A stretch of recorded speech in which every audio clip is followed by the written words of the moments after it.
This podcast is sponsored by nobody.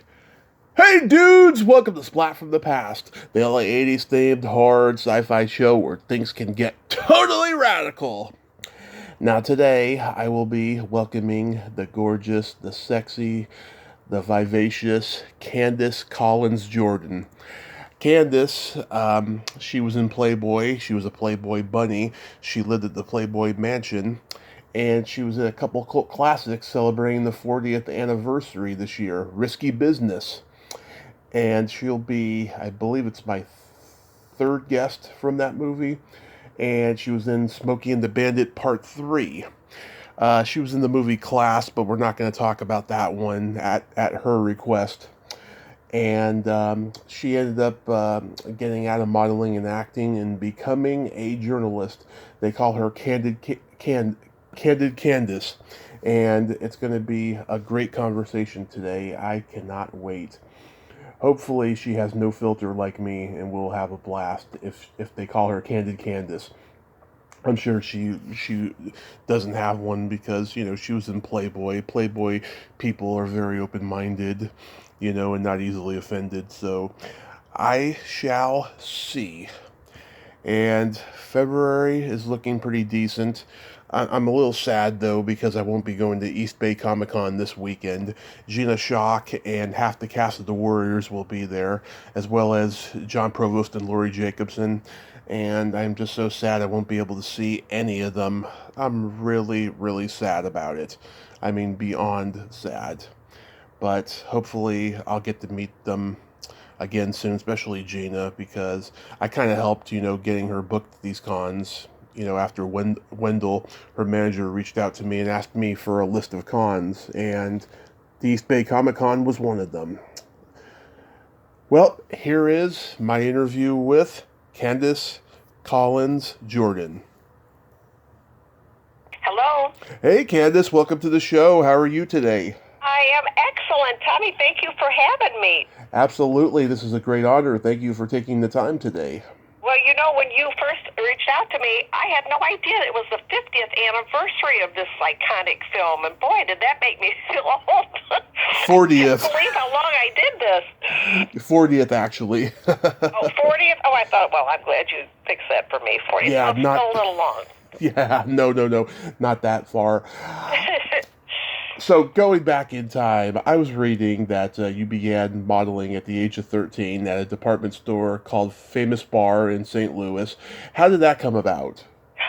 It came about, I guess I went on an audition. I'm sure I would have heard about it from, I don't know, a classmate or in the newspaper or something. And my mother drove me over, and I got the audition. I modeled for that store for the longest time. And actually, I became their youngest fashion coordinator for their fashion shows that they used to have on Sundays. So my history with modeling and fashion goes way, way back. And, I still do it, and it's still so much fun for me. So, yeah, I had a great start.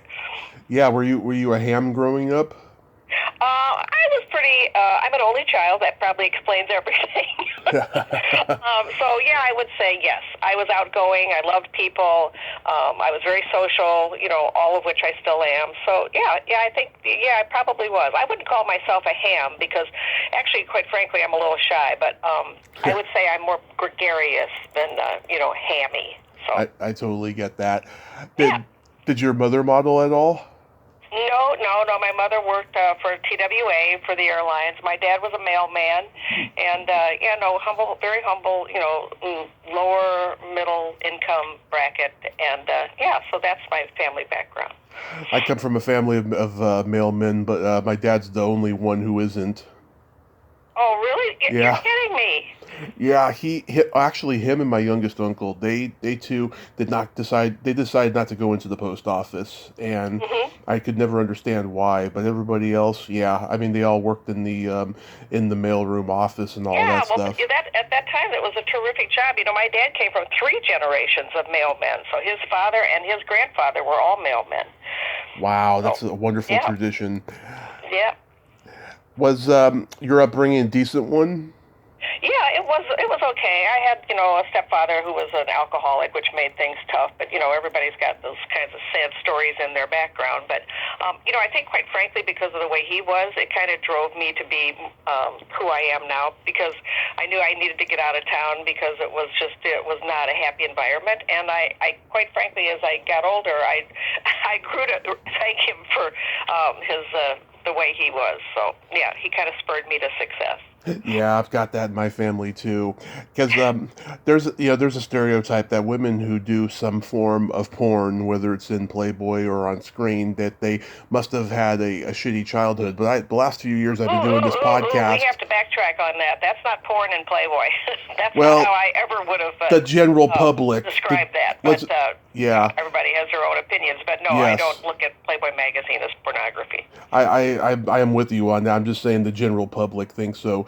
But there's a stereotype that they must have came from a shitty background, and I've found over the last few years doing this podcast that is not so. I've met women with great childhoods who got into Playboy or porn or whatever. It's for sure. It all depends on the personality type and how they handle a bad situation. I mean, some people just fall apart and become drug addicts, heroin addicts, and other people, a crappy background kind of spurs them to success. So it could go either way, but obviously it depends on the makeup of the person.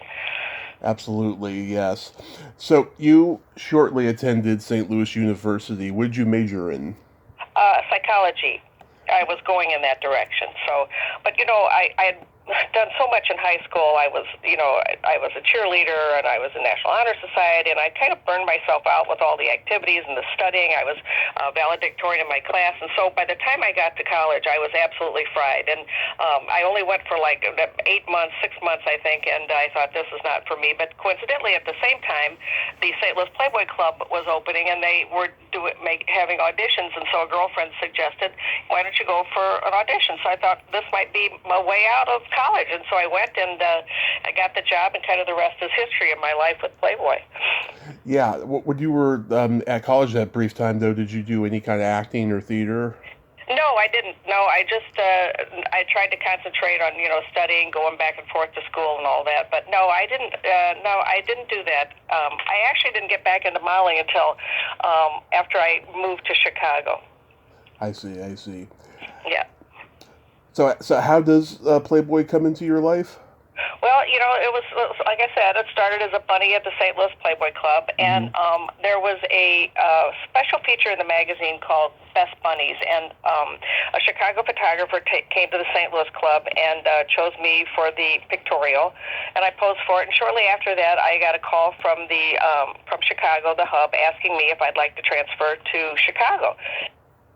Opportunity, and I moved right into the Playboy Mansion when Hefner was in residence there, and I started working at the Chicago Playboy Club, and I absolutely thrived. I mean, I loved the girls, I loved the atmosphere, I loved the bright lights, big city, and of course I loved living at the mansion because it was like, it was absolutely surreal, parties. I mean, every big celebrity that ever came to town prayed to get into the mansion for a party, and people like the Rolling Stones, and I mean, everybody that you can think of that came through Chicago was at a party at the Playboy Mansion. So it was and me being an only child, all these girls turned out to be, like sisters to me, and many of which I'm still friendly with, and we still see each other. So, I mean, it was an absolutely spectacular environment for me. I mean, it wasn't for everyone, because you could see all these girls that are now criticizing Hefner and quote-unquote how he demeaned them, but for me it was a very idyllic existence, and I thank them for, giving me a life that I wouldn't have had before. So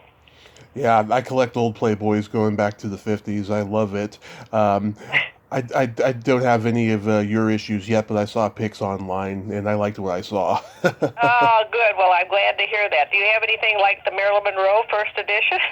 I've been trying to get a hold of that one for years. I can't even find a good deal on that on eBay. I mean, that is a real priceless. Yeah, it's like the holy grail of Playboy magazines, and rightfully so. What a catch to get her for, like, he paid like $400 for that photo. So the first he got his one, money's worth, that's for sure. The first one, yeah. Yeah. Yeah. And you lived at the Playboy Mansion, as you said?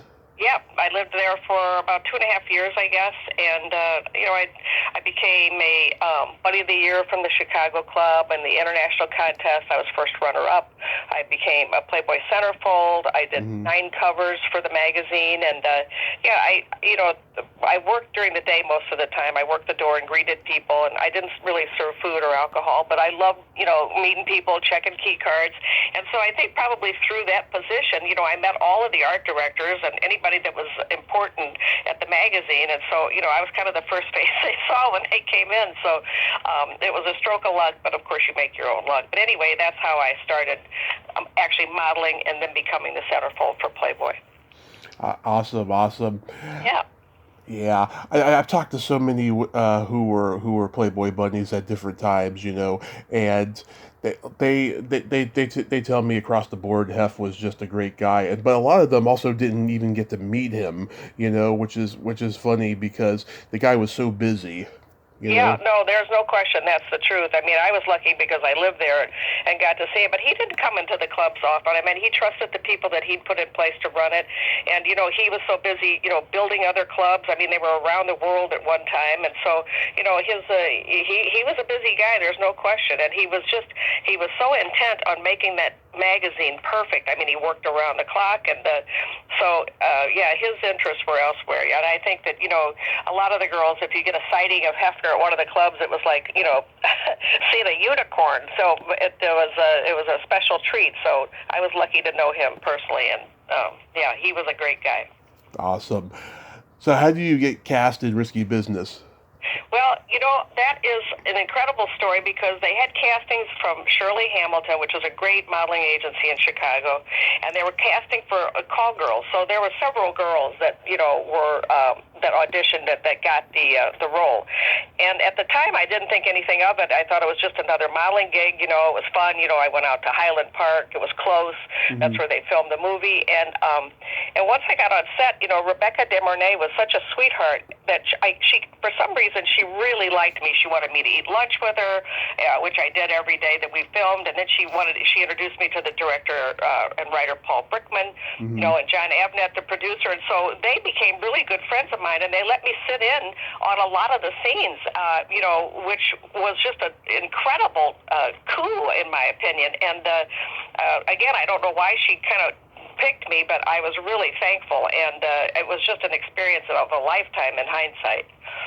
Yeah, I've talked to Sarah Partridge. She was the girl that he was under pressure to fuck in the first half hour of the movie, and then he has that fantasy, that they're having a quickie on the table, and then the cops raid. Yeah, right. Well, that's I still get residual checks from this movie, so that's because of Rebecca De Mornay that I got a line in the movie, or a few lines actually, a couple lines, and I'm thankful to her for my paychecks.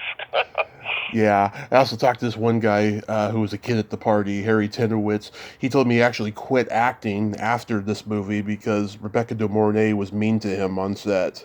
Oh, well, I don't know. Yeah. Certainly wasn't mean to me, and I didn't see that side of her. But you know who auditioned for the role of Tom Cruise's part for Joel?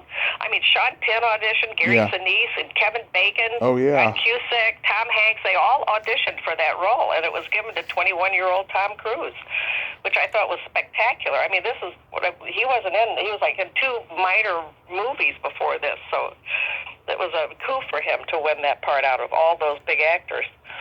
Yeah, oh my God. And he saw Cruise in Taps and was like, this guy for Joel? What? Yeah, he didn't think it was going to work at all, but he had to convince him. And, auditioned for the role of Lana. Who? It was offered first to Michelle Pfeiffer, and she turned it down. And Sharon Stone auditioned for the role, too. So, these people must have had a sense that this was not just going to be a normal movie, because, I mean, this was quite a group of A-list actors that wanted these parts.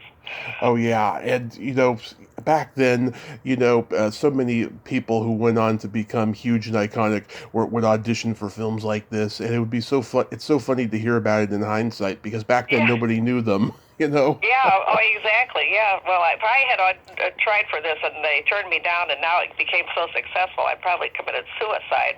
But, he made $82 million on this movie. So he did well for himself for just just only a supporting actor roles beforehand. Yeah, it was also Curtis Armstrong's first movie, and he got to have that great line. Sometimes you just gotta say, "What the fuck?" Yeah, exactly. The best line in the whole movie. Oh my God! And you know that Tom Cruise improvised that opening dance in his underwear. I'm sure he did. Yeah, I mean he put dust on the floor so he could slide across it, and then he put sticky tape in the middle so it would stop him right where he was supposed to hit the mark. I mean, the guy was really, truly an acting genius, even from early on. I mean, it was just phenomenal. Like I said, I got to watch some of his scenes, and I mean, it was just, there was no two takes for him. I mean, it was just really an amazing experience. Yeah, I mean that. Of course, when people think about the movie, they think about that scene, and with Bob Seger's "Old Time Rock and Roll" playing. Yes, God, what a great song for that. It was perfect, absolutely perfect, iconic. What was your favorite role? Let's see. I mean, I think everybody's great in it.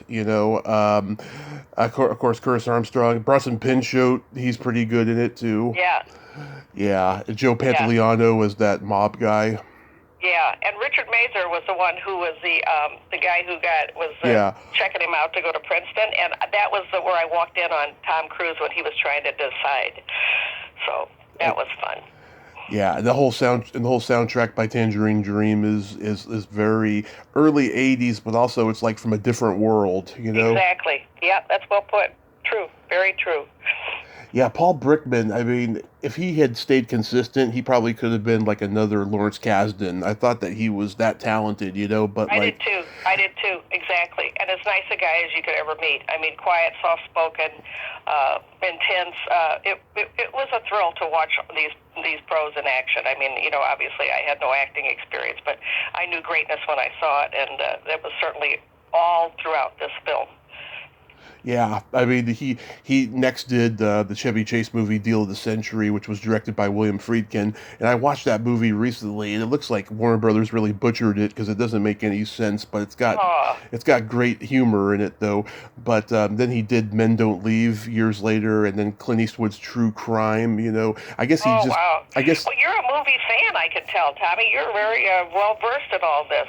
How did you get interested in the world of film? I was born a cinephile. Like by the time I was 5, I could tell you every movie Burt Reynolds made, and so many people. I've always been that way, you know, and you know, I like sex just as much as I like film. Sounds like a good combo. Exactly. Excellent. So then, how does Smokey and the Bandit Part 3 come to you? Well, it came to me the same way, I think probably through the same agency even, and it was same year, 1983 or something, or I don't know when it was filmed when I went down there, but I was somewhere in Florida. I want to say it was filmed in Fort Lauderdale, the part I did. But I have met Denny Bond, who was Paul Williams' agent. I think I met him socially or through a Playboy party or somewhere like that, and he liked me. He was a really super nice guy. He introduced me to Paul Williams. I wound up, you know, he was absolutely a genius and adorable, and I loved him. And so they both decided they wanted me to be in Smokey and the Bandit 3. So it wasn't through an through my modeling agency. I take that back.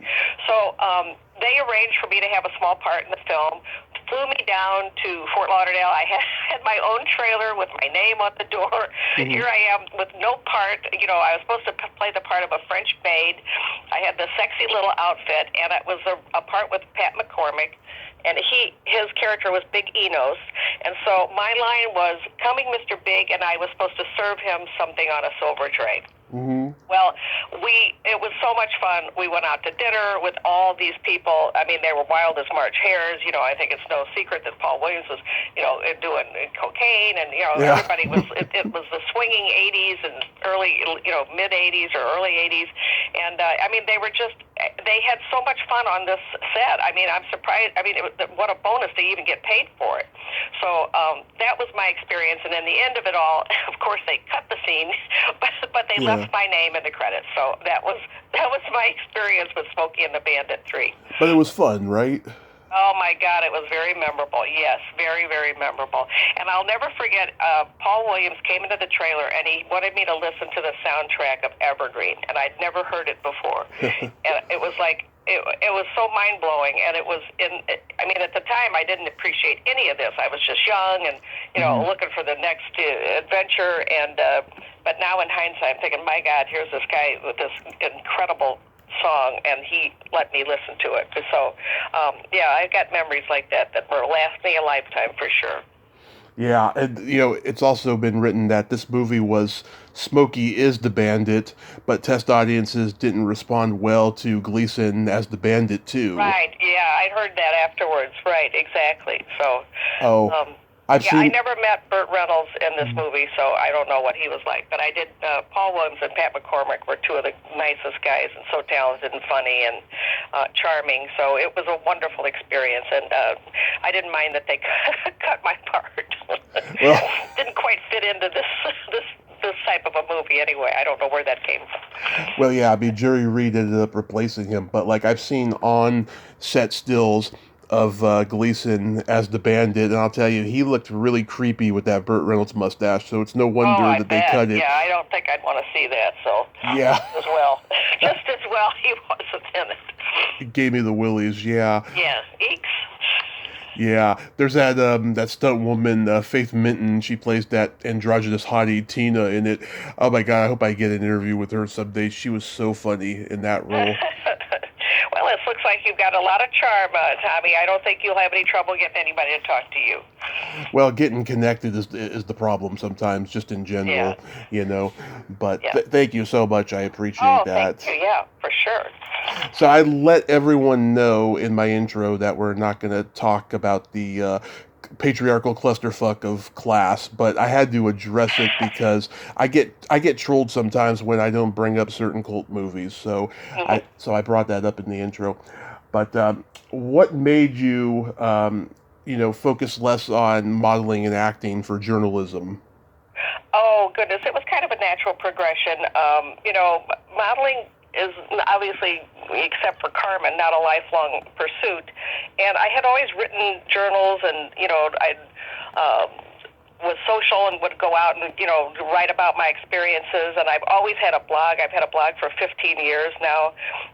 And so there was a platform that Chicago Tribune had founded called Chicago Now, and it had like 300 bloggers. I was the first blogger they'd asked to write on the platform. Mm-hmm. And so I did that, and when the Tribune, the newspaper itself, was looking for a social columnist, I was the only one that was writing about those things in Chicago. And so I was recommended for the position, and I went for the the interview, and got the job. So I had a column at the Tribune for 10 years, and I would say probably through Chicago Now and blogging and just writing, with subscribers and things like that, that's how I started my writing career. So, and now I'm the associate publisher for a publication called Chicago Star Media, and my blog, CandidCandace.com, is still going strong. So I'm writing on several fronts and enjoying it. Yes, and so you've written for magazines and newspapers, Yep. mostly? Oh, yeah, magazines. I've written Chicago Social, Status Magazine, Felix Magazine. I've had columns at Huffington Post, Orlando Sentinel. I mean, I've had articles in lots and lots of newspapers and magazines. So, yeah, that's probably where my focus is right now, is on writing. Where did you get your nickname, Candid Candace? Actually, that was in Playboy. They called me Candid Candace in my Playboy centerfold, and I thought, well, a lot of my fans know me by that nickname, so that's what I use to, now it's on all my social media. It's on my Instagram's Candid Candace, and my blog is Candid Candace, and so, I just stuck with what people knew best. Yeah, I would call myself Candid Kovac, but with a K, but I don't want people to compare it to Candid Camera. Oh, well, I think that I like your name just the way it is. It's how long have you had your podcast? 6 years. Oh, good for you. Who's been your favorite interview besides me so far?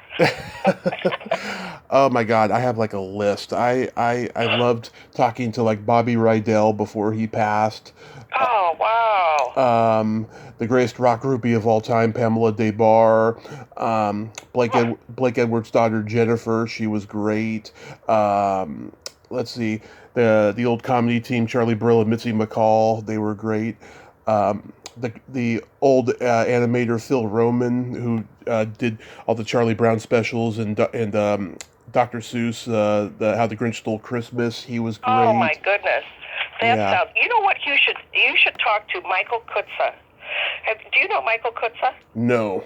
He's the founder of the Chicago International Film Festival, and he just wrote a book called Starstruck about all of the 55 years of all encounters with all of the top celebrities and legends in the world of celebrity. And I just interviewed him yesterday at the Union League Club here in Chicago, and I mean, he is an absolutely fascinating guy to talk to. It sounds like he'd be right up your alley. Okay, I'll definitely look into him. Yeah. Have I'll you? send you his contact information. Awesome. And you can Google him. Terrific. Have you found dirt on people that were unkind to you in your early years? No, I don't write about stuff like that. You know, that we had a columnist in Chicago that was her specialty was writing nasty things about people, and it's never been something in my DNA. I'm a positive person, and I would never think about doing stuff like that. Gossip's not my thing.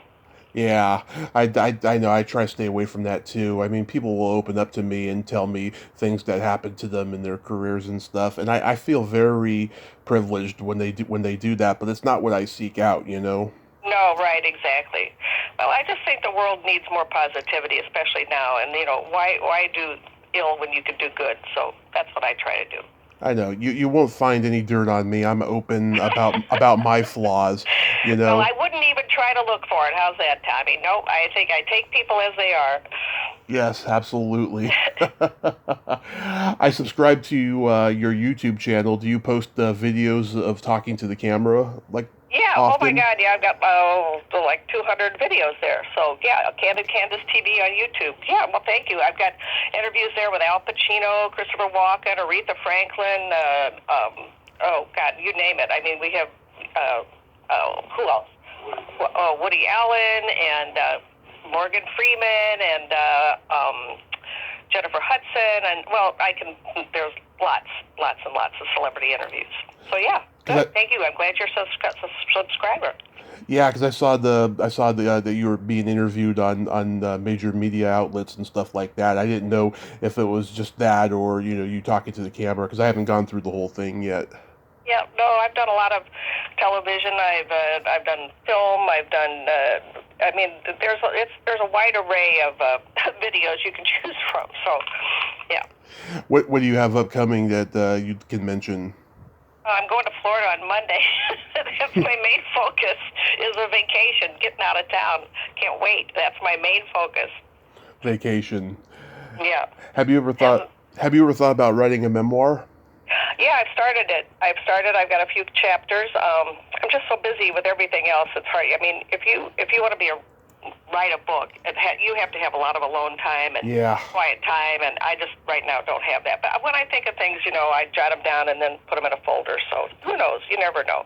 I started mine 2 years ago, and then I stopped for a while, and I hope this year I get some alone time and some peace of mind to go back to it and do it a different way and stuff. I want to restart it again, and everyone's telling. Yeah, I don't think anybody should give up on that idea if that's something that they want to do. I mean, no matter how long it takes. I mean, I think it's Michael. Like, I'm getting back to Michael Kutza, but he said, he's not a writer. He hasn't written any books before this, but he said he wanted to leave a legacy, and that's the way you do it. And I mean, his life it reads like a movie, and actually, it's going to be made into a movie too. So, but I see if you have it in you to want to write a book, I think you should absolutely go for it 100%. Yeah, everyone's telling me, get it on paper, Yeah, don't give up. It might take a long time. It took him 2 years to write his book. Mm-hmm. Oh. Have you ever thought about starting a podcast? Yeah, actually, I have. I've had a lot of people ask me why I don't do that, and again, the answer to that is I just don't have time right now. But I do love it. I mean, I'm on local news stations a lot. I talk about what's going on around town, and on local radio, and so I'm not a stranger to that media. But I just haven't had time to do it. I'd love to do it. I mean, I have plenty of people I could talk to, but I could have you on as a guest. Oh, I would love that. Yeah, I tell everybody, if you've come on my podcast and you have a podcast as well, put me on, because I want to talk about my journey. I've done a few podcasts over the last few months, right? But all they want to talk about is my movie expertise. They have no interest in how I got here, and I don't mind doing that, but I get bored of it after a while. Right, exactly. Well, how did you get to where you got? Well, This is a backstory. well, the car accident, that I had in 2015 is. Oh, I didn't know about a car accident. Tell me, I did not know. Yeah, I spent 30 days in a coma. Oh my God. I woke up on my mom's birthday, which is February 21st. Oh, well, I have to ask you the question. Did you hear anybody talking around you when you were in a coma? I kind of did, yeah. I don't remember what was said, but I remember, hearing things and feeling things, but I was so clueless as to why I wasn't waking up. Wow, that must have been horrifying for your family and, obviously for you. Well, I'm sorry to hear that. Have you recovered completely? Well, I'll always have arthritis from the metal in my leg, and I had a little heart attack, and I got a stent in my heart, and I just got diagnosed with type 2 diabetes last year, and I got all those long-term effects, but Oh, Tommy, how old are you? I'll be 40 in June. Oh, that's awfully young to have those problems. Well, I'm sorry to hear that, but you sound like you've got a great attitude, and I think that 99% of the time, if you have an attitude like that, that's what helps you heal. Yes, and as long as I, just, maintain my weight, I've lost like, 40-ish pounds in the last year. As long as I maintain that and keep going, I'll be fine. Good. You exercise? Yes, I go to the gym at least 30 minutes a day. Excellent. Well, you're doing all the right things. Absolutely. Yeah. Real quick, let's play my secret silly game. Oh, I love it. Go ahead. Sorry. Okay. This is a series of silly slumber party questions. No win or lose. It's just pure fun. And how the game works is I ask you the question, you answer it, then you ask me the exact same question and I answer it. Okay. And feel free to comment on answers because they might be funny. Okay. Okay. Candace, are you ticklish? Very ticklish. Are you ticklish? Oh, yes. If you tickle me without warning, I might hit you in the groin.